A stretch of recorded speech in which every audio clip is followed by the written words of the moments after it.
everyone? My name is Jamal McKinney, or you can just call me Juice because that is my nickname. On today's show, I am joined by a good friend of mine, a friend I go to college with. His name is Caleb Gill, and while we are on campus, usually during the school year at the University of Toledo, we do weekly radio together on 88.3 WXUT. So that's always a fun time with me, Caleb, and my good friend Simon. So on today's episode, we're going to be talking about everything New York Jets football because Caleb is a New York Jets fan. So we're going to discuss the Jamal Adams situation, about if he will be traded or not. We'll talk about how Sam Darnold projects as an NFL quarterback. We will talk about Adam Gase and how bad of a coach he is. We'll just talk about how the Jets season went this past year, how many games can they win this upcoming season, and pretty much just everything New York Jets football, you know. And also, towards the end of the show, we will discuss who in our opinion is the most underrated NFL team heading into 2020. So be sure to stay tuned to the end of the show to get that gem right there. You can follow my good friend Caleb on Instagram. His Instagram is C_GILL05. His Twitter is at C_GILL26. You can follow him there. That's pretty much all I have to say right here. I appreciate you, Caleb, for coming on the show. It's always fun talking sports with you. Can't wait to get back on campus and talk some sports on 88.3 WXUT with you. And without further ado, I bring you my show with my good friend Caleb. Hope you guys enjoy.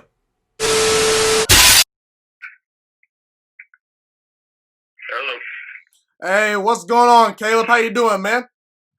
I'm good. How are you?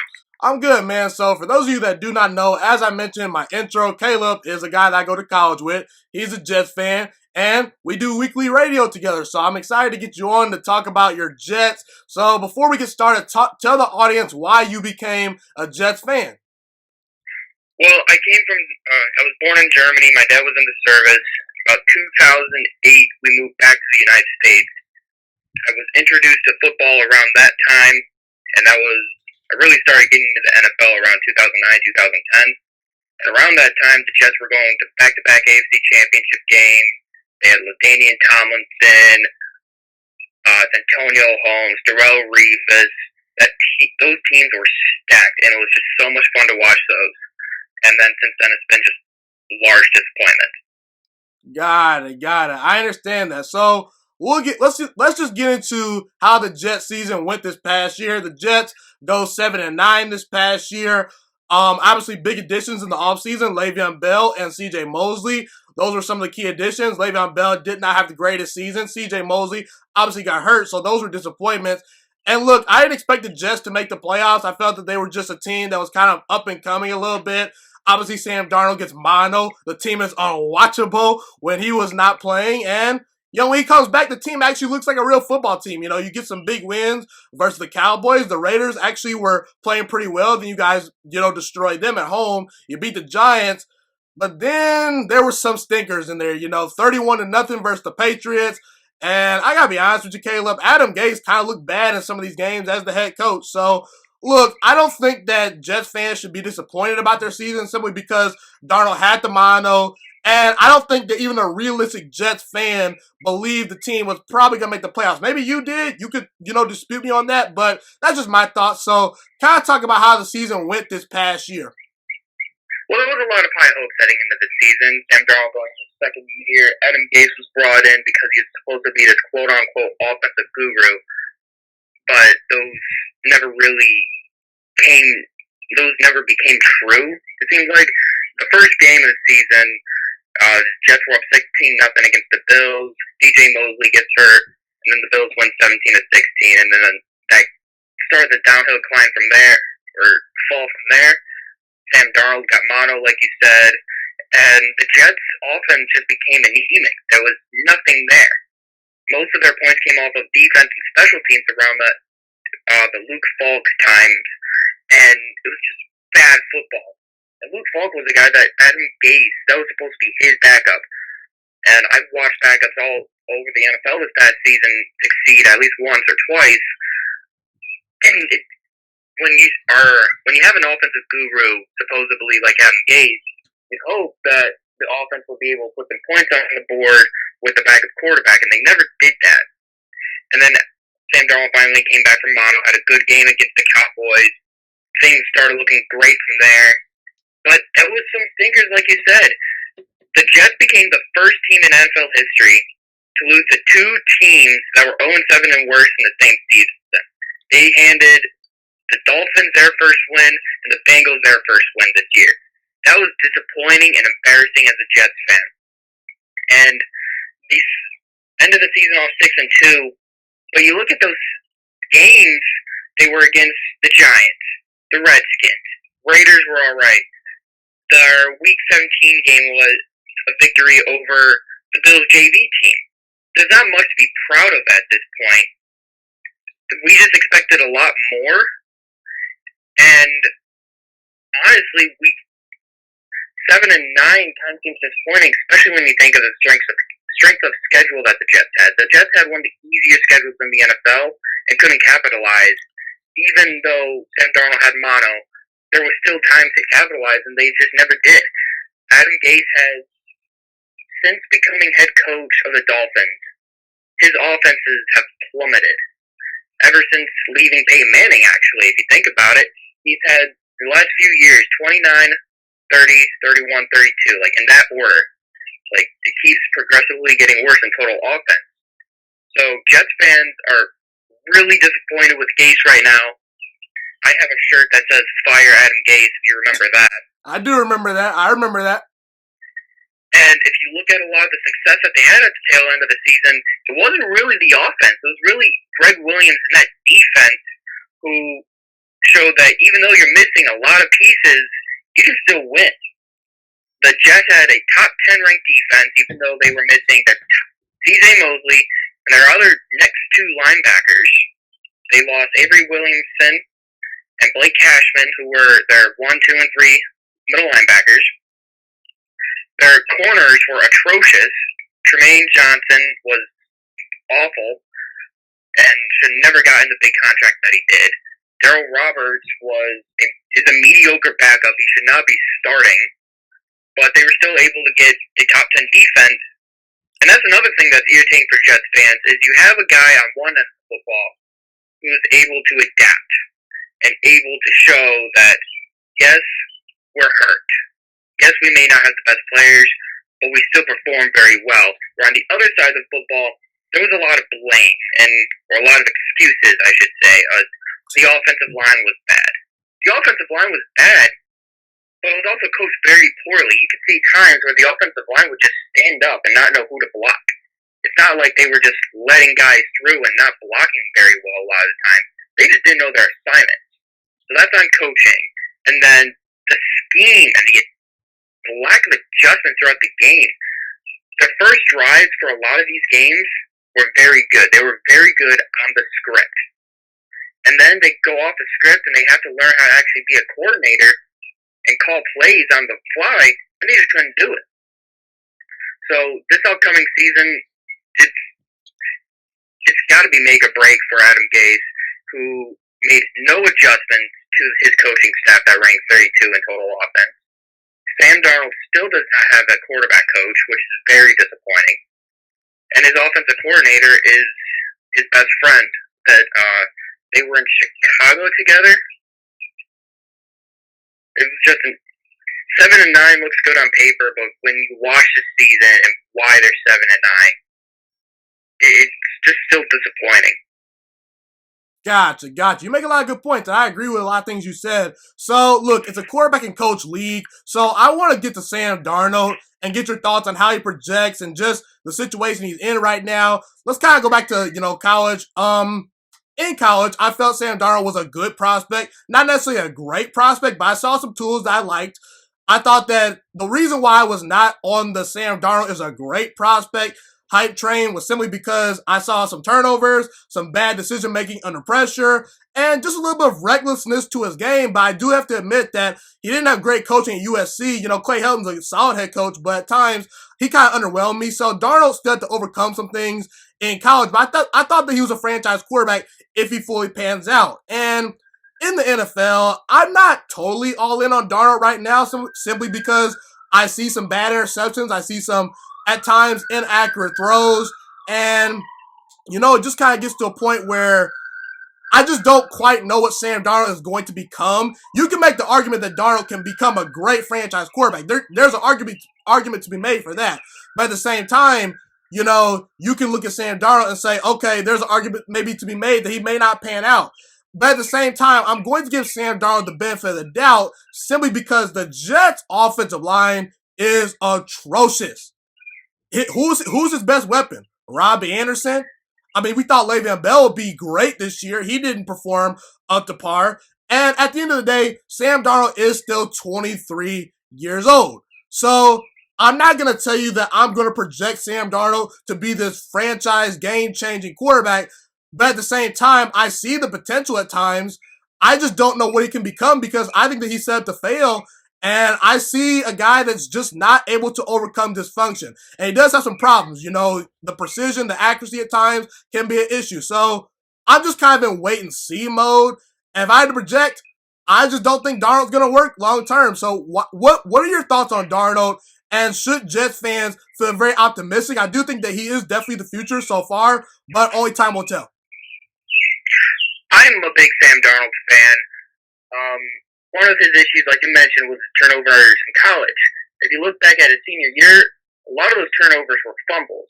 So his rookie season, the first thing that his quarterback coach had him do, he would only hold the football with one hand when he was in the pocket.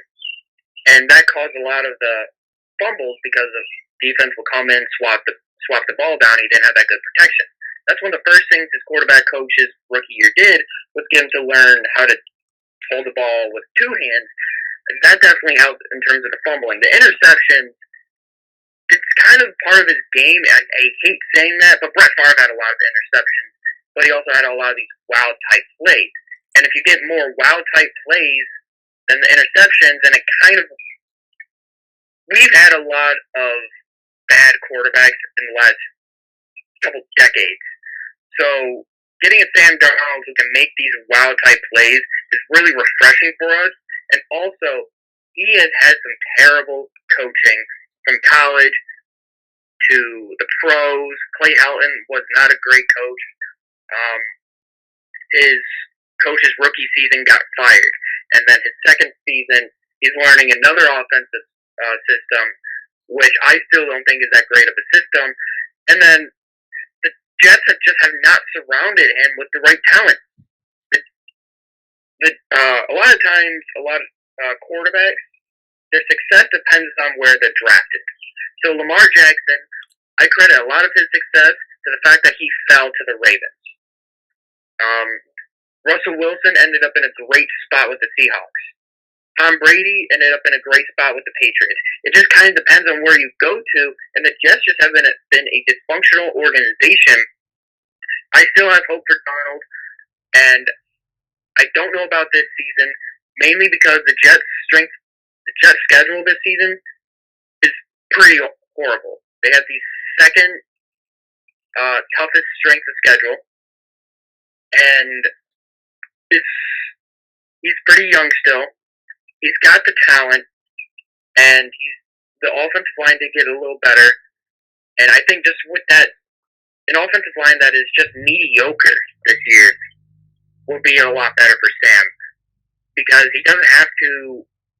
He can sit in the pocket a little bit longer, make better reads, and make better plays too. I'm looking more towards next season when it's okay. Either Gase is going to be there, or we're going to have hopefully a better offensive system. I want him to succeed this year, but I'm also I got to be realistic with myself and realize this may not be our year. We play the Chiefs, the 49ers, the Seahawks, the Rams, Cardinals, Chargers, Raiders. We play a brutal schedule. So it's just, I'd love to see Darnold do better this year, but it's still wait and see. Especially with, I don't trust the offensive system he's in, and I don't trust the fact that Gase can set him up to succeed. Yeah, I totally agree with you on some of those points. I do. I'm one of those people that do believe that where you go definitely matters. We talk about Josh. You talked about Lamar Jackson. Lamar Jackson's obviously talented, no doubt, but he goes to a great organization that tailors an offense to his skill set. You look at Josh Allen. He was a mess at Wyoming at times. He goes to a team with a great defense, a very solid head coach. They're going to run the football. They're not going to ask him to do too much, and now they're getting him more weapons with Stephon Diggs. So only time will tell with Sam Darnold. I don't think Jets fans should be all out on Darnold right now. I think that you got to give him about another year or two. But yeah, only time will tell with Sam Darnold, I should say. Now, I want to dive a little bit deep. Yeah, go ahead. You also said about how the Bills got Josh Allen some weapons. That's another thing the Jets just have not done with Darnold. Look at all these young quarterbacks that have come in. Baker Mayfield got OBJ. Josh Allen got Stephon Diggs. Lamar Jackson, he just got a whole new offense tailored to his skill set. These quarterbacks are Kyler Murray just got DeAndre Hopkins. What do the Jets have? Rashard Perriman. They let his number one go. And then they drafted a second-round receiver who they're hoping will be a number one target. They have not gone out and gotten him a number one. They have not surrounded him with the right talent, and that kind of it doesn't work out in his favor when he's compared to some of these quarterbacks that have come on the last few years. And I want to say that's unfair because he's just not being surrounded by the lack of having a good organization has really screwed up his development. I agree. I think that he's got to get up to speed this year. But yeah, I mean, we'll see how Darnold pans out. I don't think he's set up to succeed, and that's a bad sign. But I want to dive a little bit deeper into Adam Gase right now. When Todd Bowles was the head coach, I personally felt that he was decent. But at the same time, I understood why the Jets fired him because he was more of a defensive-minded head coach. And you would think that Sam Darnold, okay, let's get an offensive-minded head coach in there. So, look, I actually was okay with the Gase hire at first simply because I didn't think that Ryan Tannehill was that good in Miami. But we saw when Ryan Tannehill went to a team with a good offensive line and a good running game, he goes all the way to the AFC Championship game. So, while at the time, I was impressed that Adam Gase got a guy like Ryan Tannehill to the playoffs. When you look back, you wonder why did Ryan Tannehill not get to the playoffs more? And I see a guy that can't really adjust on the fly. And I look at 5 traits as far as, who's a good head coach. The 5 traits for me are, do players respect you? People respect Bill Belichick. They're not going to run over Bill Belichick. A bad example of this was Freddie Kitchens. No players respected him. They just ran over him. They didn't care about him, okay? Are you organized? How do you spend your timeouts? That's the second, trait that I would say. Are you a great decision maker? I don't think Gase is a great decision maker. Number 4, can you make adjustments? I don't see the adjustments. And number 5, do you know the X's and O's of football? That's kind of, that's literally what you should know. A football coach should know something about X's and O's, so you would hope that he knows X's and O's. And I don't see an offensive guru. I don't see a Kyle Shanahan. So Gase fails about 4 of those traits, in my opinion. And I don't think that he's passing the 5th trait, knowing X's and O's very well. So let's dive a little bit deeper into Adam Gase. You said it's a make or break year for him. Talk about how Gase has done as the head coach and what grade would you give him so far? Because I don't think the grade's pretty. No, the grade is not really good. If you're counting going back to his Miami Dolphins days, which is another reason why it's make or break year, he came into this job having already failed as a head coach. He wasn't a rookie head coach, and he deserves more time. He failed as a head coach before. He came in and he's failing as a head coach now, which is why it's got to be make or break going into his second year. If you go back to his Dolphin days, his first year, he made it to the playoffs and lost in the wild card to the Steelers. Dolphins fans, I'm sure, were like, okay, we'll take it. And then just kind of got worse from there. His offensive weren't good. He constantly got rid of some of his good players. And you mentioned Ryan Tannehill succeeding in making it to the AFC Championship game without him. Look at Kenyon Drake. He was doing well in Arizona without him. Jarvis Landry. He's doing well in Cleveland without him. Hey, really quickly, not to cut you off, but Devontae Parker as well. Devontae Parker did great this year without him. Damian Williams should have won the MVP of the Super Bowl this year, in my opinion, without him. So these players are going off and they're succeeding without him, which is another reason there's many of us Jets fans that have hope for Sam Darnold in a laughable kind of way, because if Gase is gone this year, we've already seen what players can do after Gase. It can only go up. And like you said, his adjustments, not good. And he relies too much on his game plan. He sticks to the game plan, and that is it. And if his plan isn't working, he throws it in the garbage and says, screw it, I don't know what to do. That's not good coaching. You have to be able to adjust. There's a lot of all those traits that you said, I agree with. And also as a head coach, you shouldn't just be calling plays. You got to be a CEO of the team. You got to be able to make your offensive coordinator call the plays. His offensive coordinator holds his challenge flag. That's all I've really ever seen him do. His defensive coordinator, he's literally called him the head coach of the defense. I don't like that either. This shows that he does not care about the defensive side of the ball at all, and anything that happens on the defense is all Greg Williams, which Greg Williams is a hell of a coach. But Adam Gase should still, as a head coach, have some say in what goes on over there, because he's supposed to be the leader of the team. He's not a good leader. I don't think players respect him. You go back to his days in Miami and the tail end of his career there, players weren't respecting him. And that's why he was fired when he was. When I saw the Jets were hiring Adam Gase, first I wanted Matt Rule, the guy the Panthers got. And we didn't get him because they were working out a contract and going through everything with Matt Rule. And the general manager at the time wanted to tell Rule who to hire as his coordinators, and Rule backed out. He said, no, I want to be able to pick my coaches. He comes from the Bill Parcells era, where you got to be able to work with who you're comfortable with. You don't let people make decisions for you. I completely respect that. So then it came down to Mike McCarthy and Adam Gase. I was not a big fan of McCarthy. I was not a big fan of Gase. So I saw it as a lose-lose either way. And it was just kind of hoping that I was wrong. I think McCarthy will do well in Dallas this year because he took the year off, and that's what I thought Gase should have done to begin with, was take the year off, let him readjust, not jump right back into the coaching game again. And Todd Bowles, I thought he was a rookie coach. He made mistakes. He didn't go for it on fourth down at times that I believe he should have. He didn't use his timeouts right, but he was still learning. And I think he got more blame than he should have. The general manager, Mike McCagnon, was incompetent. He did not draft very well. I believe his 2015 draft class is all gone. Most of his 17, his draft classes were not good. He would overspend on players. Tremaine Johnson, like I said earlier. He overspent on Muhammad Wilkerson. He overspent on Darrell Revis the second time. And yet, he got to stay around for another few months. The Jets should have just clean slate. When they fired Todd Bowles, they should have just fired Mike McCagnon too. Not wait 2 or 3 weeks after the draft to fire McCagnon.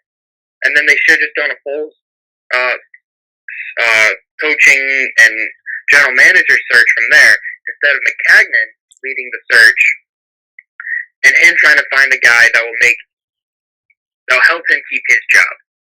Because that's what it seemed like. The hire seemed like a safe bet for McCagnon.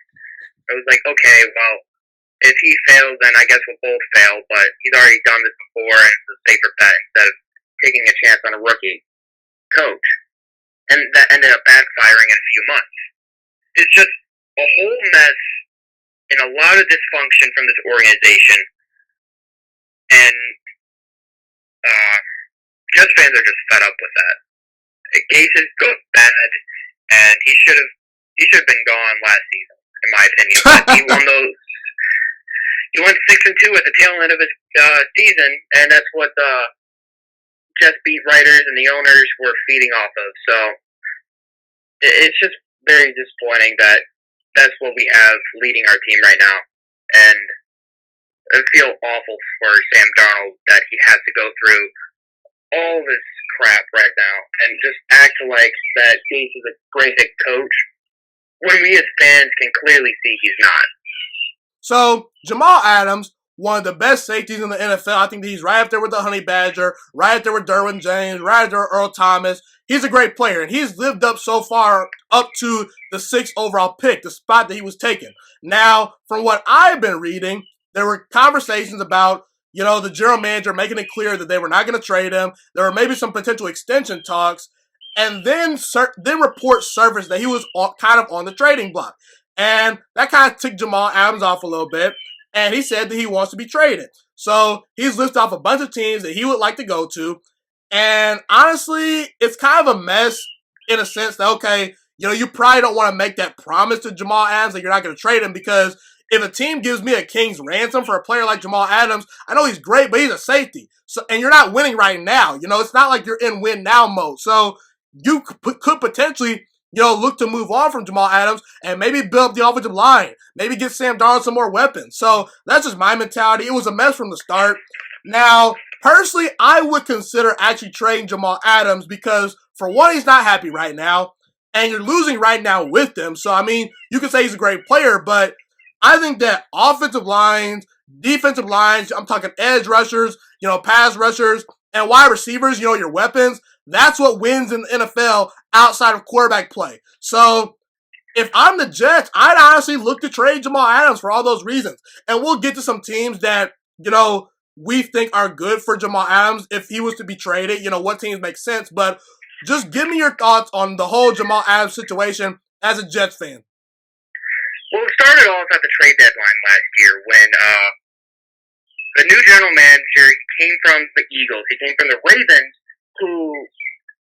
and the Ravens, you're taught, if someone calls about a player, you listen. That does not mean you're interested in trading them, but it means you'll listen. You listen to everybody on your roster, because if you can get a king's ransom, then, it's hard to turn down, like you said. And then Jamal Adams saw the rumors about him possibly being traded to the Cowboys, and that kind of ticked him off, because he was told he wasn't going to be traded and that his job was safe, and he felt the team was going behind his back trying to trade him. From my understanding, that's not really the case. It was just the general manager doing his job.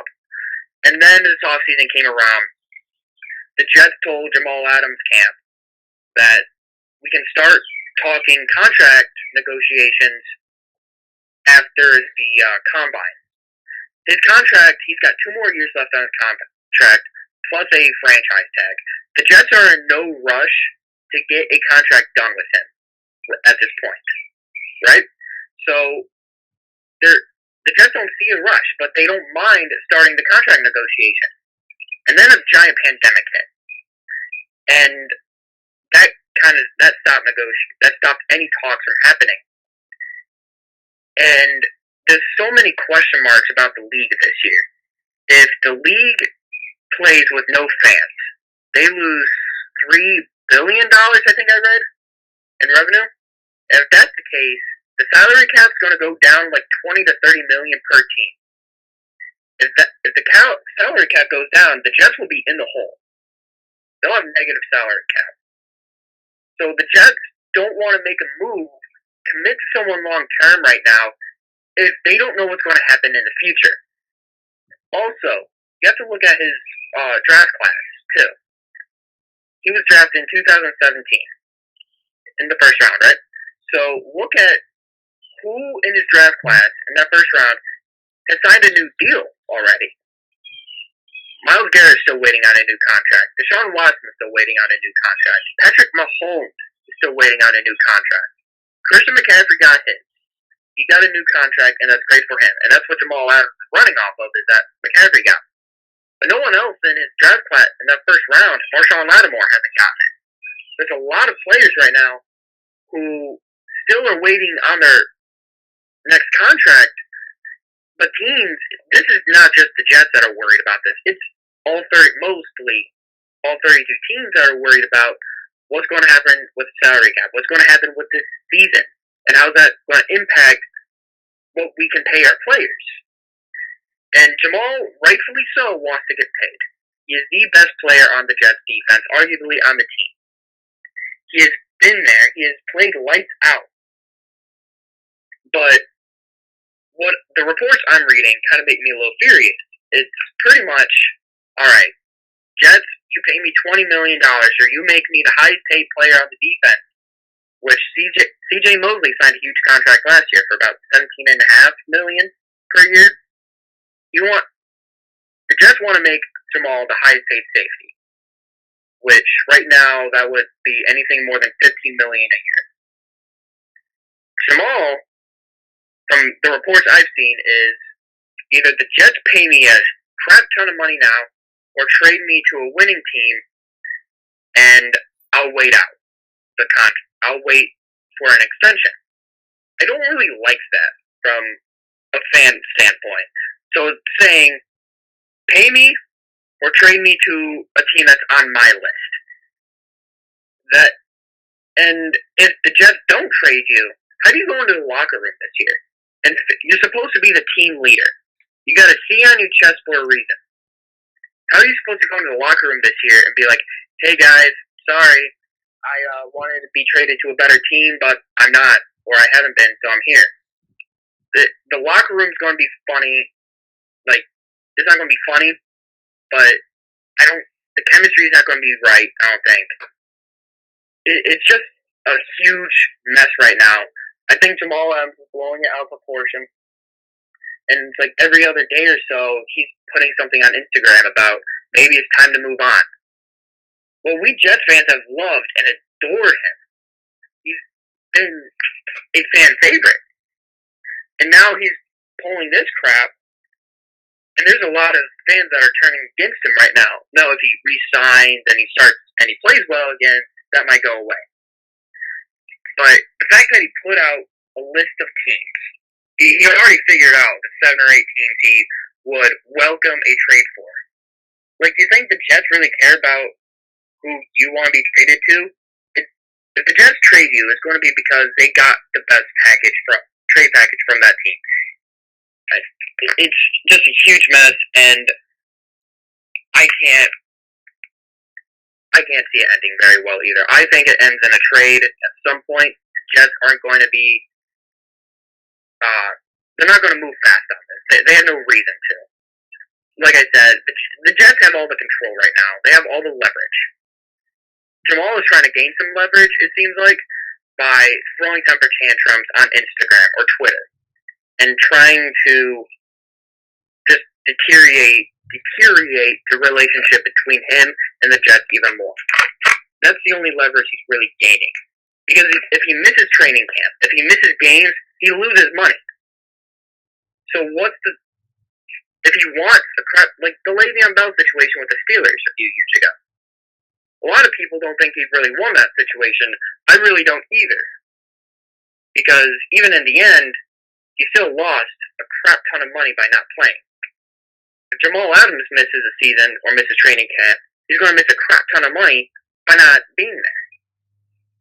So I do see a trade happening. I just don't see it happening yet. Yeah, I would honestly trade Jamal Adams for all the reasons I mentioned, and I agree with a lot of things that you said right there. Now let's get into some teams that potentially could look to get Jamal Adams. Now, I listed 3 teams I think are the best fit for Jamal Adams. I took into account the draft capital that they will have to offer. Can they afford him financially? And just overall, the football side of things. Do they need an impact player like Jamal Adams? I think the Cowboys could use Jamal Adams, but financially, I don't think it works because Dak Prescott has not been paid yet. And the Cowboys could honestly become the new Rams if they pay all these players. You better win this year, Dallas. So if I'm Dallas, I wouldn't trade for Jamal Adams.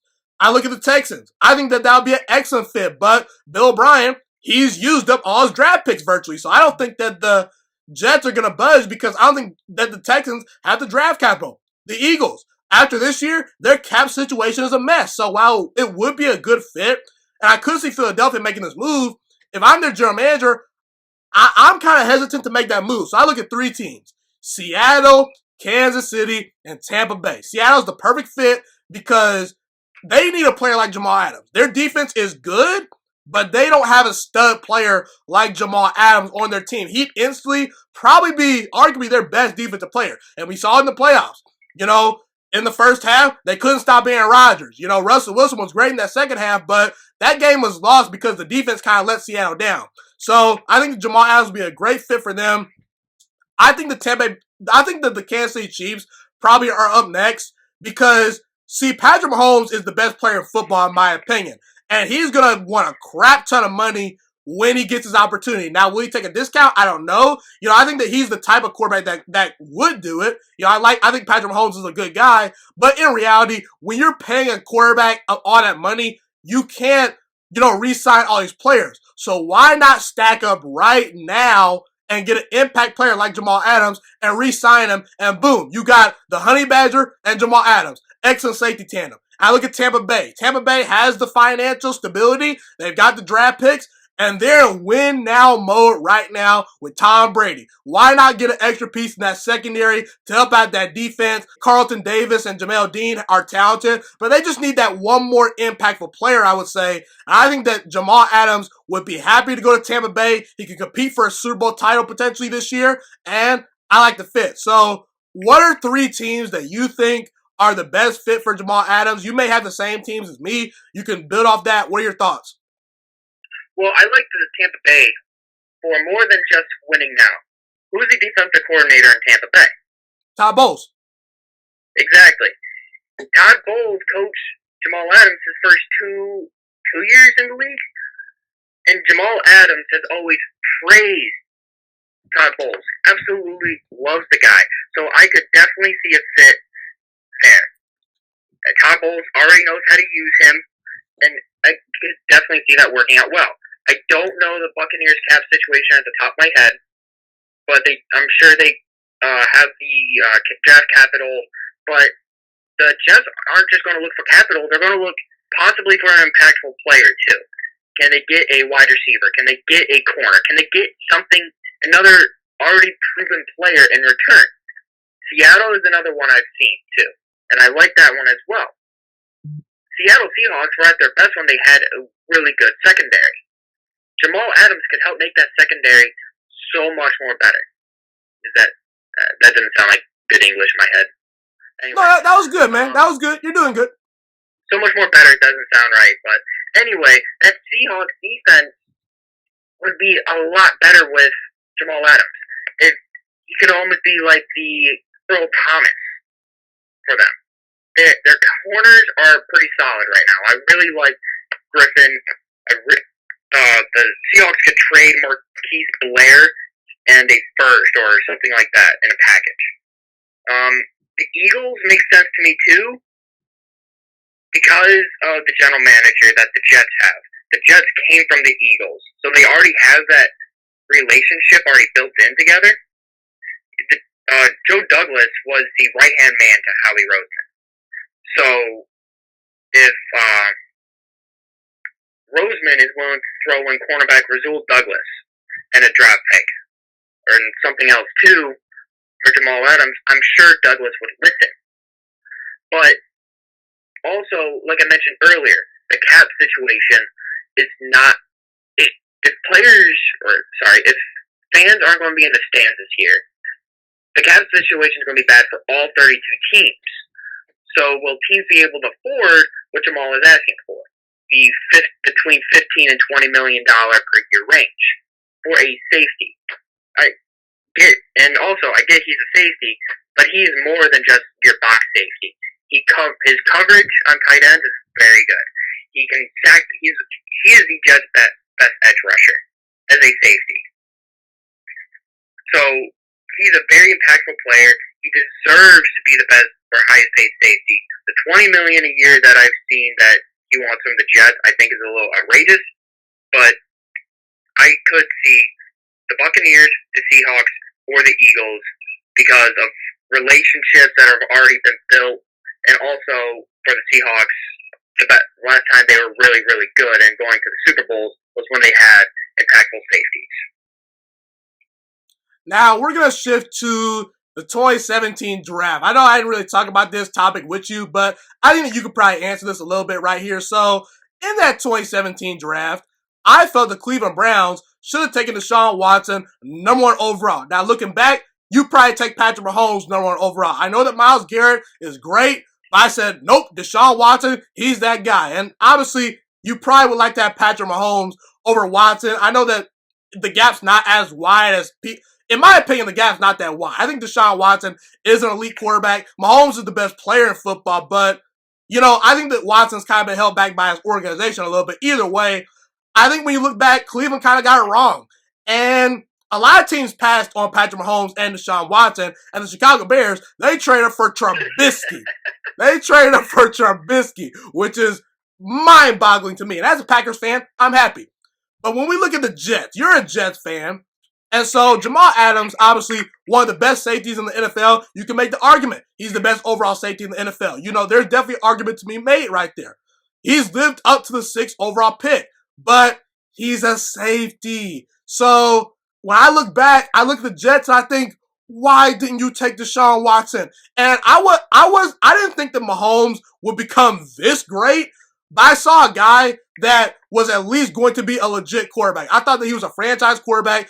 I expected him to be a little more turnover prone when he was, once he got his feet wet in the NFL. But he's honestly become sort of like Aaron Rodgers, where he can bomb the ball down the field and he takes care of the football too. So looking back, at the time, did you think Jamal Adams was the right pick? And looking back right now, obviously you probably would think that Deshaun Watson would be your guy. So, did you want Jamal Adams when he was on the board at the time? What were your thoughts on that? So I really thought Jamal Adams was the second best safety or second best player in the draft that year. It was Myles Garrett and Jamal Adams, in my opinion, were the top 2. Solomon Thomas was kind of up there. He's kind of busted. Corey Davis was a very interesting prospect. And so when he fell to 6, I was in Philadelphia for the draft that year. I remember that. I have some family that lives out there, so we went there for one of my really good friend's birthdays. He's not really family, but we consider them family. For one of his birthdays, we went out there. We went to the draft, and I remember Jamal Adams was still on the board at 6. I thought the Titans were going to take him. I was starting to become a little bummed about it. And then they took Corey Davis. I'm like, Jamal Adams is still on the board. Let's go. And then we took him, and I jumped. I cheered. It was really exciting because I saw his college tape, and I saw the impact he had and the type of player he was, and I just loved it. Now, looking back, Deshaun Watson might have been a better player. Deshaun Watson was my number 1 quarterback in that draft. He played in the same conference as Mitchell Trubisky. They both play in the ACC. They play the same opponents. And Deshaun Watson made it he won a national championship, but yet Mitchell Trubisky still went before him. Mind boggles me. But I remember watching that national championship game against Clemson. And I was watching it, and I realized this guy was legit. And then he threw that game winner to Hunter Renfro with like 6 seconds or something like that in the game. And then I jumped too because I was cheering for Clemson. I can't stand Alabama. And at that moment, I really wanted Deshaun Watson. And then I started reading more and thinking, maybe we don't need a quarterback that year. I don't know what I was thinking. We took Christian Hackenberg. But at the time, I absolutely loved Jamal Adams' pick. I still do, even though all this crap that's going on right now with Jamal Adams, if that gets figured out, I'll love the pick even more. But like you said, in hindsight, I'm sure we would have rather Deshaun Watson or Patrick Mahomes. I wasn't that high on Patrick Mahomes. I don't remember why, but I do remember thinking, I think it was the whole Big 12 mantra. Like, Big 12 quarterbacks were not seen very well as quarterback prospects. And that was like when he was, I believe, one of the first quarterback prospects to come out of the Big 12 and really show like, oh wow, we should probably start watching these quarterbacks and thinking them as future franchise quarterbacks better. Yeah. I thought that Mahomes had some things to work on. I thought that Kansas City was the perfect fit, and well, look, it's the perfect fit. Perfect fit, I should say. Now, in hindsight, yes, you probably would look to get Deshaun Watson, but at the same time, you guys drafted a quarterback it was the Baker Mayfield draft 2018? Yeah, 2018. Yes. So yeah. I mean, when you look back on things, you probably would like to have Watson because Watson's a better player than Baker, Rosen. I think he's actually better than Lamar Jackson, not by a lot, but just a little bit. So Watson was an even better quarterback than all the quarterbacks taken the year after him. So, I mean, you probably would look to go get him, but at the same time, you would hope that, okay, we got Jamal Adams, franchise changer for our defense. Baker or Darnold can be the franchise changer for our offense next year. So, it's kind of unfortunate. I kind of like to do these throwbacks and say, hey, who should we have drafted? But in hindsight, I would have taken Deshaun Watson if I was a Jets fan. I know Jamal Adams is great. And right now, he's kind of proved me right because of this whole trade situation. I didn't expect that to happen. Yeah, go ahead. No, I was just agreeing with you. Yeah. So, fortunately, Jets missed out on Watson. Hopefully, Darnold pans out. Only time will tell, though, I should say. Let's get to the Jets free. Yeah, absolutely. Let's get to the Jets free agency a little bit right here. Not a whole lot of splashy moves. Rashad Perryman, he's a solid target for Darnold. He provides some speed. I don't think he's as good as Robbie Anderson. Robbie Anderson obviously leaves. That's probably the biggest loss for your team. So, whatever. Frank Gore, he's a million years old, but he's still productive. The offensive line, I mean, you brought in some players, Connor McGovern, George Fant, Alex Lewis, Greg Von Roten. I mean, not a whole lot of big names, but at least you're trying to maybe improve the depth and maybe get some stars in there. I mean, I want to get to the draft in a little bit. We'll talk about the draft once you get done talking about these free agents, but what are your thoughts on the Jets free agency? I thought it was a very solid free agent class. Free agent class. It was the general manager's first free agency. I thought he did very well. He didn't make the big splashy moves, but he didn't need to. He didn't need to overpay for players. The offensive line, Alex Lewis, he re-signed. Connor McGovern, the Greg Van Roten one was interesting. George Fant. He's definitely trying to make an upgrade on the offensive line. He vowed to do that. He made a promise to Sam Darnold's parents that he would do whatever he could to protect their son. And he has done whatever he could. Right now it's come down. Now it's going to be up to coaching. But he's also doing a lot of 1-year type deals. Like George Fant's deal is a 3-year contract, but it's essentially a 1-year deal. All the guaranteed money is in the first year, and then they have easy outs of the contract the next 2. So the way he worked free agency, the contracts he got, they upgraded the cornerback position, in my opinion, with Pierre Desir, the corner from Indianapolis.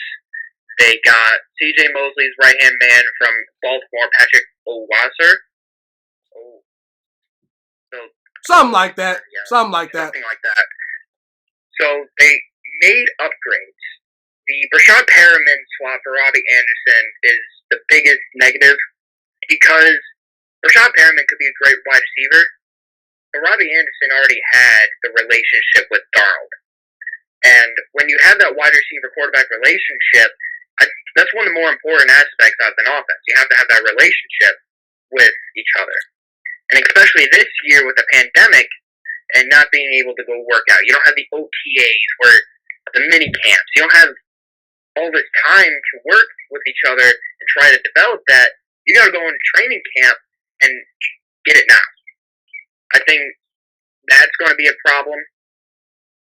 But I do like how they didn't have to overpay. The past few years, it seemed like the Jets would overpay for players because they couldn't get good players by giving a market value. The Jets just aren't good enough to do that. That's why they had to overpay for C.J. Mosley. They had to overpay for Tremaine Johnson in the past. They had to overpay for Le'Veon Bell. This year, the new general manager, he has a price. and this is what he thinks you're worth. And if you want more than that, just say goodbye. If I had to grade this or this free agency class, I'd probably give it about a C plus, B, somewhere in that range. Because it wasn't outstanding by any means, but you filled some holes. You didn't overpay for players, but there's still question marks on the team. Like, how much did the team really improve? That's definitely very fair. I like the fact you mentioned about how he didn't really overpay for players. I agree with that. Now let's get to the Jets draft. I felt the Jets had a very, very solid draft. And in fact, I felt it was the most underrated draft out of all the teams in the 2020, draft, that got players. Mekhi Becton, I felt he's a stud. There are some question marks, but I do believe that he's going to be at least a starter for the Jets, and you desperately need to improve the offensive line. I specifically made an episode saying, hey, New York Jets, I know Jerry Jeudy's going to be there. I know CeeDee Lamb's going to be there in the first round, but make the boring pick. Get the offensive line help for Sam Darnold. Boom. Got Mekhi Becton. Then in the second round, I was surprised that Denzel Mims fell that far. Maybe not surprised, because I kind of got a sense that NFL scouts were lower on Denzel Mims than I was. I had him as a late first rounder. He goes late in the second. That's an absolute steal in my opinion. And a guy that I had recently on the show, Brett Coleman, he's a very good YouTuber / football analyst. He's got over 200 subscribers on YouTube. He's great with the film work and stuff like that and evaluating players. He compares Denzel Mims to DeAndre Hopkins. I don't know if I agree with that, but hey, that's something right there. Ashton Davis, he kind of fell because of teams not being able to medically recheck him due to this pandemic. He's a very solid player. Not to mention Bryce Hall in the 5th round. Hey, I'll take that any day of the week. And not to mention, I didn't even get to some other players that the Jets drafted that I feel good about. So I think the Jets got around 4 to 5 legit starters in this year's draft. What are your thoughts on the Jets draft? I loved it. It was the general manager's first draft, and he didn't reach for a lot of players. He maneuvered the board very well, and he had a good understanding of the draft board, too. When the first round came around, I figured we were going to go offensive linemen unless all the tackles were gone. By the time the Jets took it, or picked out 11, then we'd probably take a Jerry Jeudy or CeeDee Lamb. And when the Cardinals took who'd they take? Isaiah Simmons. When they took Simmons, that was a big relief for me. Because I'm like, all right, fine, we are going to get, because the Browns figured they were going to take an offensive tackle at 10. So that leave us with that leave us with 2 starter tackles with Tristan Wirfs and Mekhi Becton. I was a little higher on Wirfs than I was Becton, but hey, offensive tackle, I'll take it. I don't care who it is right now. All 4 of those guys were starters, or instant starters in this league. Andrew Thomas, Jedrick Wills, who was my number 1 tackle, and Mekhi Becton, Tristan Wirfs. When the Cardinals took Simmons, that big relief was there, or lifted, and the Jets were probably going to have to trade up, too. They had it worked out with the Jaguars, from my understanding, to jump Cleveland if the Cardinals took a tackle. But then the Cardinals didn't take a tackle, and there was no need to trade. Cleveland took Jedrick Wills, and then we took Mekhi Becton, who is a mountain of a man. Huge, strong, athletic guy. No man should be able to move as elusive and quick as he does if they're that size. 6'7". I don't know the weight at the top of my head.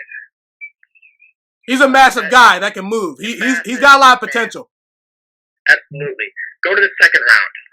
The Jets were sitting there with their original second round pick. Denzel Mims was on the board.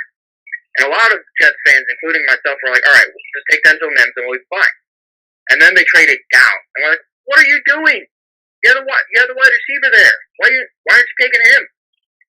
And then the Jets traded down with the Seahawks. And Denzel Mims was still on the board when they finally got with the Seahawks pick that they traded down to, Denzel Mims is still there. So they got Denzel Mims and another pick or 2 with that second round draft pick. I thought that was an outstanding, risky move by Joe Douglas, but also that proves his understanding of the draft board and being able to maneuver around it. I like the Ashton Davis pick, and actually, if Jamal Adams gets traded, he'll have a starter. He'll be a starter more than likely. We took another offensive guard out of Charlotte, who he was an offensive tackle, but he projects as a guard, and he moved Clemson guy. I don't know his name at the top of my head, but I watched some of his tape against Clemson, and he moved those Clemson defensive linemen. They took a quarterback out of FIU, James Morgan, in the 4th round. I thought that was a little early to take a backup quarterback, because he's not going to be the backup immediately. We don't want another Luke Falk situation if Sam Darnold develops mono again. He's not going to develop mono again, but just in case he goes down, we don't want Luke Falk type thing happening again where we can't even put points on the board.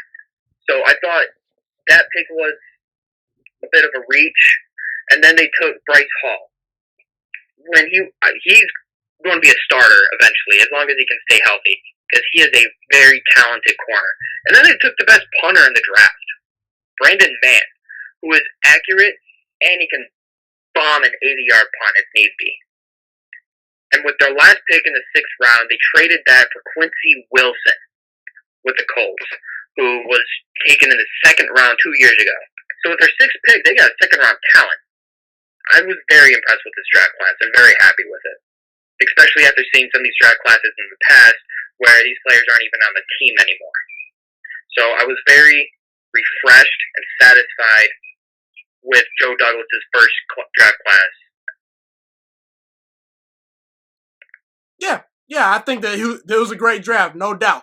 Let me shift to this. Let's get to the Jets' record prediction for this year. We got 2 more topics. So, right here, I'm looking at the Jets' schedule. I do think that they're better than the record I'm going to give them. By the way, for those of you that do not know on the show, starting July 1st, I will give record predictions for all 32 NFL teams, so be sure to tune in for that. But yeah, you get a little bit of a sneak peek for how I'm thinking about the Jets right here. And I think the Jets are, if you just look at the talent on their team, they're probably about a 7 or 6, anywhere from 6 to 8 wins is realistic based on what happened last year. The only problem is, like you mentioned earlier, this schedule is not doing the Jets any favors. So as a result, I have the Jets only winning 5 games. Now, I'm going to go game by game. At Buffalo, that's a loss. I think they're just a better team. It's on the road. 49ers, I mean, you're hoping and praying that Mekhi Becton can block Nick Bosa. I mean, he's talented, but good luck. I have the 49ers winning that game. At Indy, just a more well-rounded team than the Jets. Have you losing that game?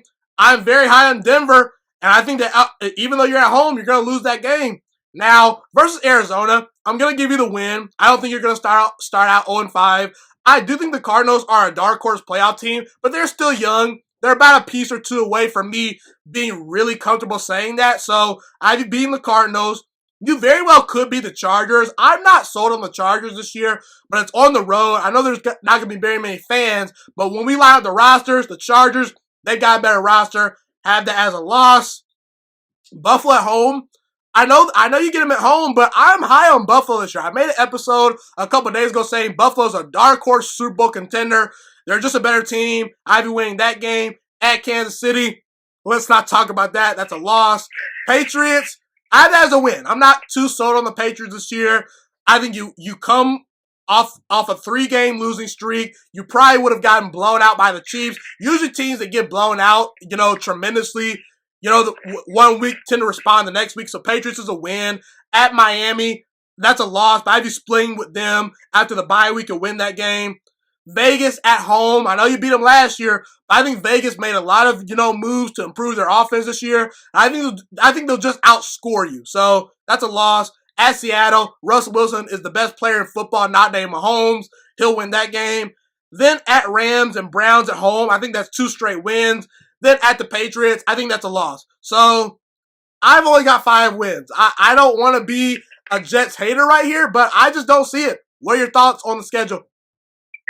Like I said earlier, it's a brutal schedule. I think the Jets have the have better talent than some people realize.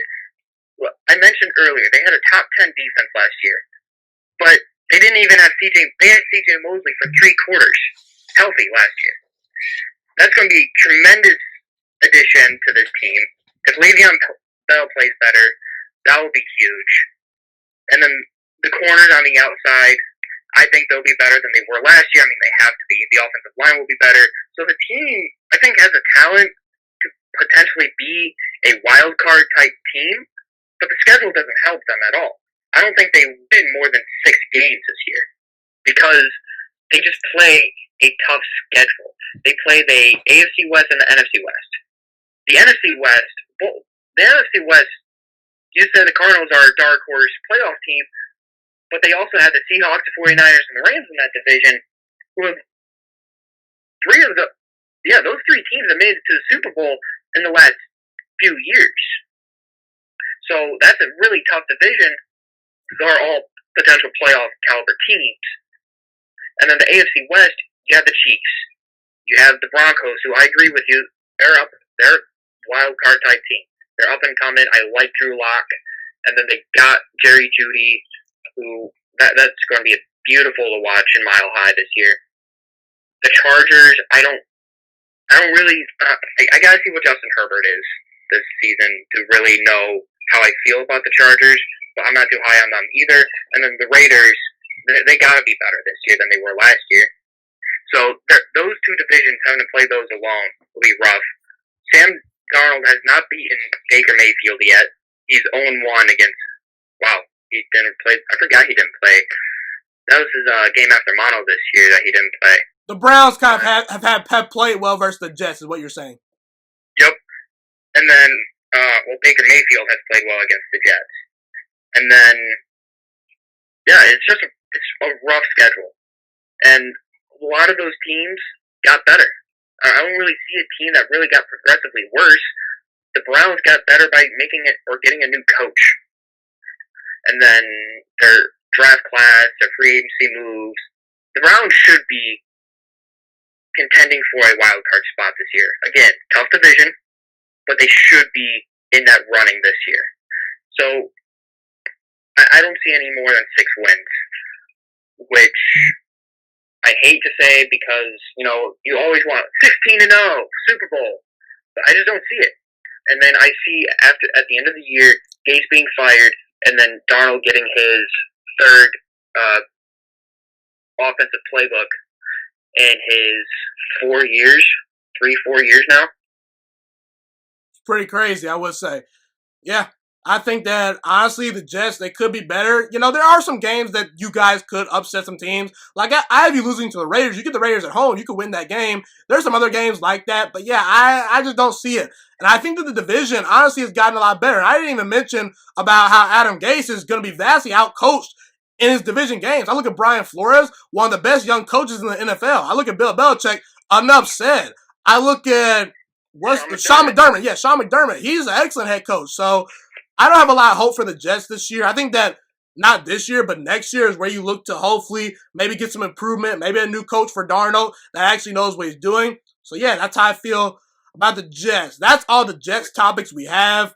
We're going to get to one final topic, but before we get to that topic, who's the one X factor for the Jets this year, in your opinion, that needs to really step up if this team wants to really compete? I'd probably say it's Denzel Mims. He's going to be the go-to guy for Sam Darnold. He can't become a bust, or else that's going to really set this offense back, because outside of maybe a tight end or 2 that Darnold has, maybe Perryman makes some catches, Darnold just doesn't have weapons. So I would say it's Denzel Mims. What do you think? Well, Chris Herndon, I think, is going to be the X factor. Him and Darnold had a great connection their rookie season. They played really well together. Last season, there was a lot of hope for those 2. The preseason games showed that Darnold was going to rely a lot on Herndon, and then he got hurt and didn't play this year. And the tight end position played all right this year compared to previous seasons, or last season compared to previous seasons. I think it's down to Chris Herndon. Him and Darnold's relationship will be huge. Darnold doesn't have a lot of the same players he had his rookie season. With Robbie Anderson gone, Quincy Enunwa, he's always hurt. So you have to rely on a guy that you already know, especially when you don't have the OTAs and the mini camps that you usually do this season because of the pandemic. So if Chris Herndon and Sam Darnold's relationship from previous seasons helps, that's going to be a huge X factor for them because Chris Herndon is a heck of a talent.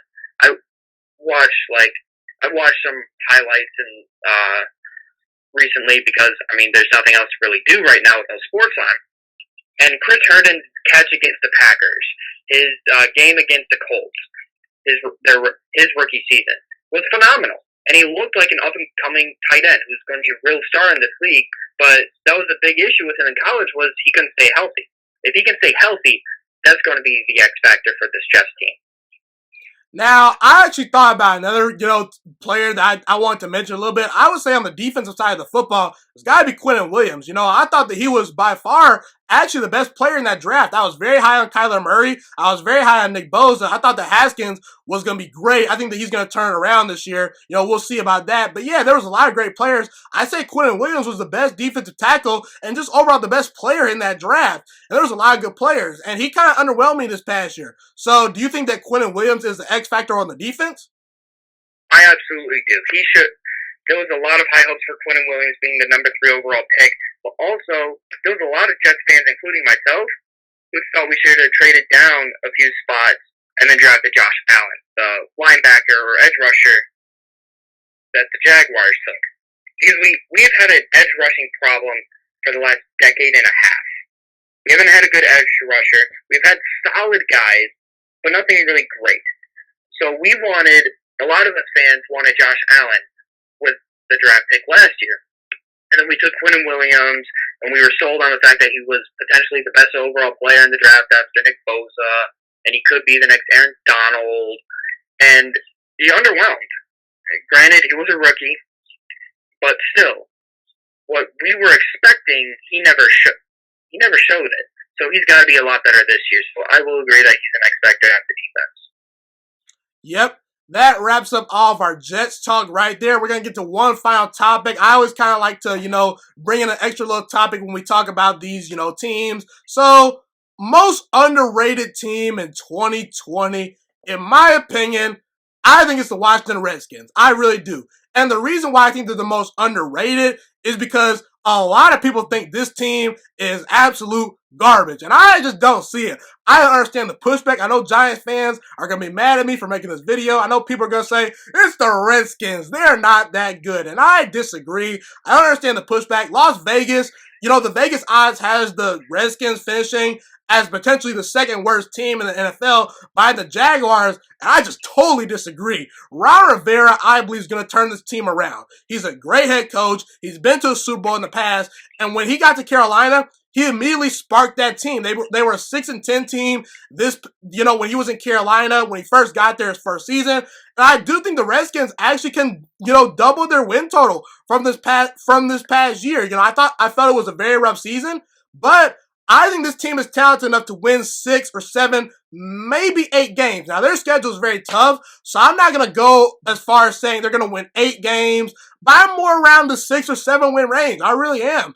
And listen, Jack Del Rio is a great addition to this team. He's going to be the defensive coordinator. He's turned around a lot of great defenses. He's an excellent defensive mind, and he will get the most out of those 4 first-rounders on the defensive line, in my opinion. And Chase Young, Redskins fans, you had a rough season, but you got Chase Young as a result. This guy is a generational talent at the pass rushing position. I think that he's an even better prospect than Nick Bosa was, and I've even made a video comparing him to Lawrence Taylor in the past. I think that he's going to have that big of an impact. He has 21 tackles for a loss, 16.5 sacks, his final season at Ohio State. He's just everything you look for in an edge rusher. He's going to change that defense, I do believe. And like I said, you got 3 other first rounders on the defensive line to go with him. You added Kendall Fuller to the secondary. Ronald Darby's not bad. He was added as well. He's had his struggles in Philadelphia, but he's still a solid player. Fabian Moreau's an okay player. Their linebackers are better than people realize, in my opinion. Not to mention, you got 3 really good running backs with Darius Guice. Hopefully he stays healthy, but when he's on the field, he's very good. Adrian Peterson is still a starting running back. And Antonio Gibson, he can be the Paris Campbell of that offense. I referenced Paris Campbell because when Dwayne Haskins was at Ohio State, Paris Campbell was more of your H-back, the guy that you could throw the ball to out of the backfield. He can get vertical. He's just overall a great, versatile offensive player that Haskins is really going to like. And listen, I think the Redskins quietly have done a good job of surrounding Dwayne Haskins with some solid weapons. Terry McLaurin, I believe he has all the talent in the world. Steven Sims, he got more playing time at the end of the year. He's a big play threat. He has 4.3 speed. Kelvin Harmon, he was very talented. He was a very talented player out of NC State. He played better at the end of the season. Antonio Gandy Golden, he's a very solid player out of Liberty. So Haskins has some pass catchers to work with. Now, I do worry about the offensive line, but I think the offensive line will be a little bit better. Hopefully, Sadiq Charles pans out. And listen, I know Dwayne Haskins had a bad rookie season. I thought that he was arguably one of the best quarterbacks in that draft, in the 2019 draft class. But I still believe in Dwayne Haskins. Post Jay Gruden, when Jay Gruden got that building, because Jay Gruden didn't want him. He threw 7 touchdowns, only 3 interceptions. The final 3 games of the season, 5 touchdowns, 1 interception. The second best pass rating in the NFL behind Drew Brees. All Dwayne Haskins really has to do is just be a guy that doesn't screw things up. Just don't turn the ball over. Make the excellent throws you made at Ohio State. And I believe this Redskins team can be great. And I do believe Dwayne Haskins has the arm talent, the accuracy, the swagger. He has all the physical tools to turn this team around. He's got the arm talent. I see a top 10 quarterback when he pans out. So that's my most underrated team in football this upcoming season, simply because people think this Redskins team is garbage, and I totally disagree. Who's your most underrated team? First of all, I do agree the Redskins are definitely an underrated team. I remember you and I both liking the Ron Rivera hire when it happened. We were both very high on it. I think it really comes down to Dwayne Haskins for them and how much he improved. I think he will improve this season, and he's got the talent around him. My underrated team is the Indianapolis Colts. There's a lot of talk about the Texans and the Titans because the Titans made it to the AFC Championship game. I don't hear a lot about the Colts. They have a very good team. They are very well run. The Philip Rivers signing is very underrated in my opinion. He's still a good quarterback. He didn't have a lot going well for him in LA. Now, in Indianapolis, he's got arguably one of the best offensive lines in the NFL. His weapons they're not terrible by any means. He's got a solid running back core around him. And the coaches that he has, he already knows. He knows Frank Reich and the offensive coordinator, Nick I can't remember the guy's last name, but they were all with the Chargers at one point with him. So he's got that camaraderie there. And then the defense is still really good. This is pretty sound defense, in my opinion. I think the Colts, they are a very well-run team, a very well put-together team. Chris Ballard has done a phenomenal job putting that team together. So, and I believe the division is more open than some people might realize. The Texans, I don't trust the Texans. I like Deshaun Watson, but Bill O'Brien has destroyed that team. The things he's done has been mind-boggling to me. I don't get what he's doing. I don't think he knows how to run a football team. So I don't trust the Texans. The Titans, I don't see them making it back to the AFC Championship game. We'll have to see what Ryan Tannehill does in his second year as a starter. Derrick Henry's still going to be really good. But I think I got the Colts winning the AFC South. I'm really high on this team. And you figure before Andrew Luck just up and retired, they were a potential Super Bowl team. Well, I remember a lot of people talking about them possibly being a Super Bowl contender. And then Andrew Luck retired out of the blue. And then everything kind of went downhill from there. Jacoby Brissett was all right for a few games. I think Philip Rivers will be a lot better this year and will be a lot better fit for the Colts. So that signing right there really makes me believe that the Colts will win the division, making them my wild card or dark horse type team. I'm not sold on the Colts simply because of their quarterback. Now, I'm not going to go out here and say Philip Rivers is terrible by any stretch of the matter. He still has some value in the NFL. He's a very smart quarterback. He's seen all the defenses. But I just don't see it with Philip Rivers. You could talk about the offensive line was bad in San Diego. At the time, it was Los Angeles or San Diego. I forget which one it was this past year. But yeah, the Chargers. Los Angeles. Los Angeles. You get it. It's the Chargers. Yeah, I mean, but he had a lot of weapons. He had Keenan Allen. He had Mike Williams. He had some solid targets to throw to. And I just don't see it. I think that the fact that he is familiar with the system will help him. And the Colts, they're going to run the football. They're going to run the football with Jonathan Taylor, who to me was the best running back in the draft, in my opinion. Marlon Mack is solid. I don't think that his wide receiver targets are all that great, but they're solid. Michael Pittman, he's a good player. T.Y. Hilton, when healthy, is very good. And it's going to honestly come down to the defense. If the defense can become a top 10 unit, a dominant unit, you add DeForest Buckner, you got some solid draft picks that you've invested in. The defensive backs are okay, in my opinion. Leonard is a stud. Darius Leonard's a stud. So I think the defense and the running game are going to be very good. But honestly, I don't see it because I don't think the Colts are very explosive on offense. I think they can be an efficient offense. But see, when your quarterback's Philip Rivers and you have to go through Mahomes, Lamar Jackson, Deshaun Watson in the AFC, I'm not sold. I don't think they're going to be good enough at quarterback. I think they're going to win about 8 games. I think they can go 8-8, maybe 9-7, but I still believe the Texans are going to win that division simply because Deshaun Watson is that guy. I know Bill O'Brien is not a good head coach, but Bill O'Brien is not terrible. He's won the division in the past. I don't think the Texans can win a Super Bowl. I think they'll make the playoffs. Deshaun Watson, in my opinion, is one of the 5 best quarterbacks in football. And anytime you have that guy, I believe you start at around 8 or 9 wins. So I think the team around him is good enough to win about one more game. I do think Tennessee's good. I think they're around a 9-7 or 10-win team. I have Houston winning the division just because Deshaun Watson is that guy. And while he did lose DeAndre Hopkins, he's got Brandon Cooks to throw to. He's got, Randall Cobb. He's got Kenny Stills. He's got Kuti. He's going to spread the ball around. And defensively, I think they're good enough. So my pick to win that division is the Texans. Do you think Rivers is going to have a good season? Talk about that a little bit. I think it'll definitely be better. Michael Pittman, I was very high on Michael Pittman heading into the draft. That would be a good relationship there. If T.Y. Hilton can stay healthy, and then just having that offensive line, like I said, will be a lot better for him. And the running game, too. He's always relied on the running game. He's always been good when he has a good running game, like having Austin Eckler and Melvin Gordon in the past. So having Jonathan Taylor back there will be very helpful. And I know he's already got a lot of miles on him. But he's still, for the next few years, he's going to be a solid running back. I think Philip Rivers will be good for what the Colts are going to ask him to do.